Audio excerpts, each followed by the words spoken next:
I got just a short video here, just a couple of small little demonstrations with the coils that I have made, and I got the magnets and the zip ties fixed for my wheel here.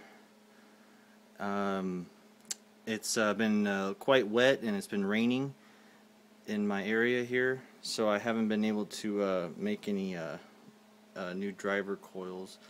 I still got the transformer here with the coil that I want to take out and put in another one of these wound up coils, but I have to do it outside because I have to unwind the copper wire like all the way straight out and then start winding it together, because trying to just wind it up from something that's already wound like this, everything gets all tangled and too many loops start to happen, and you know how it goes if you ever wound wire before. But anyway, just to post up a little video demonstration on just what I have here. I got the voltmeter here, and I got one of the ends is connected to this end right here, which is going into this coil, and the other end of this coil is coming out and going into the black or negative part. These two coils here aren't connected to anything, but I'm just going to show how fast I need to spin this in order to get 1 volt of alternating current. So we're just going to look at just this one coil here.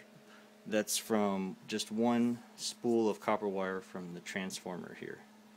Eventually, here, this is what I'm going to be, once all the coils are, you know, in place and around, you can see how the magnets kind of magnetize to the metal of the coils like that.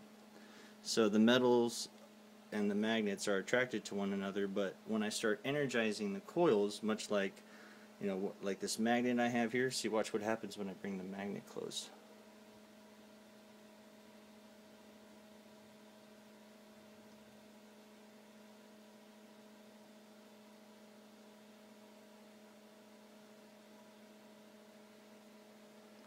See, the magnet is actually stronger than the magnetism between the metals and the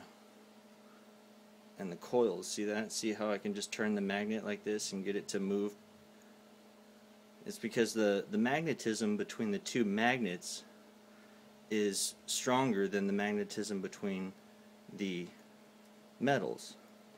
So instead of using permanent magnets though out here and just having them come down, you know, that would be a little difficult. I'm gonna have these coils surrounding the magnets, and I'm gonna be energizing them one at a time to get the wheel to follow it. And the magnets that go by the coils that aren't being energized will be receiving an alternating current. And I'll show that by just getting this thing going. So we're going to be seeing the voltage right here.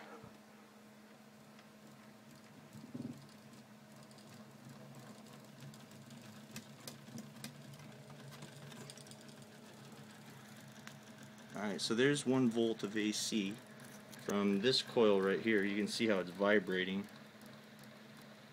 See, these metals and the coils are starting to vibrate, but you see how fast I got it going there? See, that's 1 volt, and I'm going 1, 2, 3, 4, 5, 6, 7. You know, this, you just kind of count how many RPMs you're getting. You know, after I'm gonna try and count how many revolutions I get in 10 seconds, and multiply that by 6, and kind of get how many RPMs I have to do, or I have to induce in order to get 1 volt.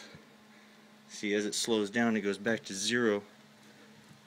But this is just from me turning it by hand this fast. I can get 1 volt of AC out of this coil here. And that's with this thick wire too. I'm getting 1 volt of AC in this thick wire. So if I could get this thing to go about 10 times faster to 14 times faster than this, I could get 10 to 14 volts out of this wire, and then I'm going to use a transformer to step that up to 120. But it's been really wet outside, and in order to wind these coils up I need to have a lot of room, so I have to do it outside, and the weather hasn't been favoring the outdoors lately for copper, so I have to wait until I get some. But this was kind of interesting. I noticed that there was another setting on here. This one was for detecting AC and DC voltage in a wire. This one is for detecting AC around a wire. So if I were to put a wire through here and set it to this setting, it'll tell how much AC is going into or going through the wire.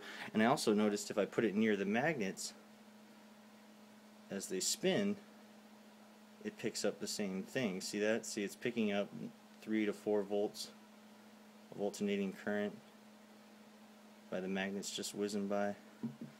Let's see how close I can get this here. Alright, so if I leave that right there and I just spin it by hand like this,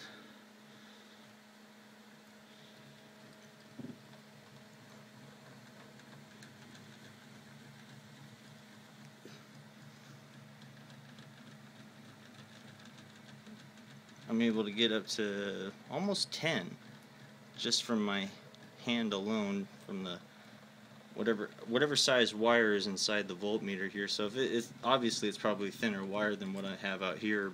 That's why it's detecting more volts in the wire. So the thinner the wire you go in these coils, the more volts you can get, and have this wheel go slower and you can get more volts.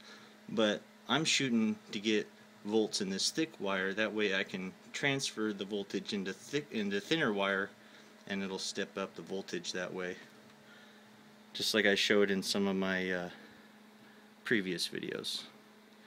Okay, so I just wanted to post up this quick video just to kind of go over and show that I am getting voltage, that having magnets on a flywheel like this surrounding these coils, I can get power out of it. Just not that much yet, because I got to get this up to speed. Plus I only have one magnet in each position too.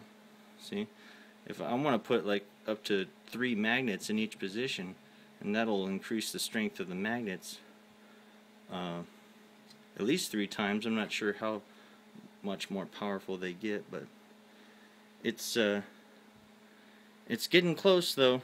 It's kind of cool seeing all this start to appear in front of me after thinking it up or imagining it about 2 years ago. But you know, time will tell, and you know, it's a work in progress. So hopefully the weather will fare up here in the next few days, and I'll be able to wind some more coils outside and get. Let's see, how many I have here? 3. I got 5 more coils to do after this to fill it up. So hopefully I can get the last 5 hooked up here. What I think I'm going to do is I'm going to leave these 2 experimental coils on here and just fill up the last 6 spots with these thicker ones. And these are going to be individual coils. And what I'm going to do is I'm going to try to get it set up so I can get these coils to energize. And maybe I can have these 2 coils to play with or something with my DC motor. I'm still not sure how it's going to end up all together in the end, but with trial and error and a little experimentation, I'll be able to figure it out. But okay, stay tuned, and hopefully I'll get this thing completed and up and running. And I'll post up a video as soon as that happens. Stay tuned.